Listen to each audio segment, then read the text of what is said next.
ED ഉദ്യോഗസ്ഥരെ ആക്രമിച്ച കേസിലെ പ്രതികൾക്ക് ജാമ്യം. 7 CPIM പ്രവർത്തകർക്ക് ജാമ്യം നൽകി ഹൈക്കോടതി. ഷബ്ന വിവരങ്ങളുമായി ചേരുകയാണ്. ഷബ്ന, മുൻ മുഖ്യമന്ത്രി പിണറായി വിജയന്റെ വീട്ടിലെ റെയ്ഡിന്റെ സമയത്താണ് ഇത്തരത്തിൽ ഇഡി ഉദ്യോഗസ്ഥരെ ആക്രമിച്ച ഒരു സംഭവം ഉണ്ടായത്. അതിലാണല്ലോ ഇപ്പോൾ CPIM പ്രവർത്തകർക്ക് ജാമ്യം നൽകിയിരിക്കുന്നത്. എന്താണ് ഹൈക്കോടതി നിരീക്ഷിച്ചത്?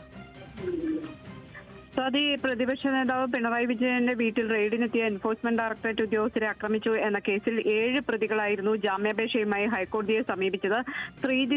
ശ്രീജിത്ത്, ജീവൻ, PS കിരൺ, അനിൽകുമാർ, ഷഫീഖ്, S സിദ്ധാർത്ഥ്, നിഷാദ് എന്നീ 7 പേരാണ് ഇത്തരം ഒരു ഹർജിയുമായി എത്തിയിരുന്നത്. ഇവർക്കാണ് ഇപ്പോൾ കോടതി ജാമ്യം അനുവദിച്ചിട്ടുള്ളത്. ജസ്റ്റിസ് കൗസർ എടപ്പകത്തിന്റെ ബെഞ്ചാണ് ഈ കേസിൽ ജാമ്യം നൽകിയിട്ടുള്ളത്. ഈ മ്യൂസിയം പോലീസ് രജിസ്റ്റർ ചെയ്ത കേസിൽ Thiruvananthapuram judicial first class magistrate കോടതിയും അതോടൊപ്പം തന്നെ സെഷൻസ് കോടതിയും ഈ പ്രതികളുടെ ജാമ്യാപേക്ഷ തള്ളിയിരുന്നു.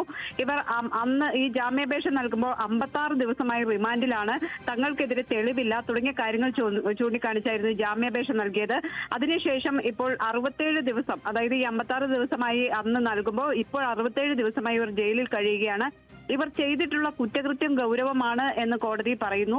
അതോടൊപ്പം തന്നെ പക്ഷേ ഇത്രയും ദിവസം, ഈ 67 ദിവസമായി ഇവർ ജയിലിൽ കിടക്കുകയാണ് എന്നത് കണക്കിലെടുത്ത് ജാമ്യം അനുവദിക്കുന്നു എന്നാണ് കോടതി പറഞ്ഞത്. അതോടൊപ്പം തന്നെ ഇഡിയും സംസ്ഥാന സർക്കാരും ഇവർക്ക് ജാമ്യം നൽകുന്നതിനെ എതിർത്തിരുന്നു. എന്നാൽ പ്രതികൾ പറഞ്ഞത് അക്രമത്തിലോ പൊതുമുതൽ നശിപ്പിച്ചതിലോ നേരിട്ട് പങ്കില്ല. മാധ്യമങ്ങളിലെ ചിത്രങ്ങൾ കണ്ടാണ് പ്രതിപട്ടികയിൽ ഉൾപ്പെടുത്തിയത്. അന്വേഷണം പൂർത്തിയായ സാഹചര്യത്തിൽ ജാമ്യം അനുവദിക്കണം എന്നതായിരുന്നു. എന്നാൽ ഇഡിയും അതോടൊപ്പം തന്നെ ഈ സർക്കാരും കോടതിയെ അറിയിച്ചത് CPM പ്രവർത്തകർ സംഘം ചേർന്ന് ഇഡി അതോടൊപ്പം തന്നെ പോലീസ് ഉദ്യോഗസ്ഥരെ അടക്കം തടഞ്ഞു വെച്ച് മർദ്ദിച്ചു എന്നതാണ്. ഇവർക്കെതിരെ ഗുരുതരമായ ആരോപണം തന്നെയായിരുന്നു ഇഡിയും ഉന്നയിച്ചിരുന്നത്. കാരണം ഇത്തരത്തിൽ ഈ റെയ്ഡിനെത്തിയ ഉദ്യോഗസ്ഥരെ തടഞ്ഞു വെച്ച് ആക്രമിച്ചു എന്നത് ഗുരുതരമായ കുറ്റകൃത്യമാണ് എന്ന് സർക്കാരും കോടതിയെ അറിയിച്ചിരുന്നു. പക്ഷേ ഈ കേസുമായി ബന്ധപ്പെട്ട് ഇപ്പോൾ 67 ദിവസമായി ഇവർ ജയിലിലാണ്. ഇവർ ചെയ്ത കുറ്റം ഗൗരവമാണെങ്കിൽ പോലും ഇവര് പ്രതികൾ ജയിലിൽ കിടന്ന കാലയളവ് കണക്കിലെടുത്ത് അന്വേഷണം അതോടൊപ്പം തന്നെ ഏകദേശം പൂർത്തിയായ സാഹചര്യവുമാണ്. ഈ ഘട്ടത്തിലാണ് ഇവർക്ക് ജാമ്യം അനുവദിക്കാം എന്ന് കോടതി ഇപ്പോൾ വ്യക്തമാക്കിയിട്ടുള്ളത്.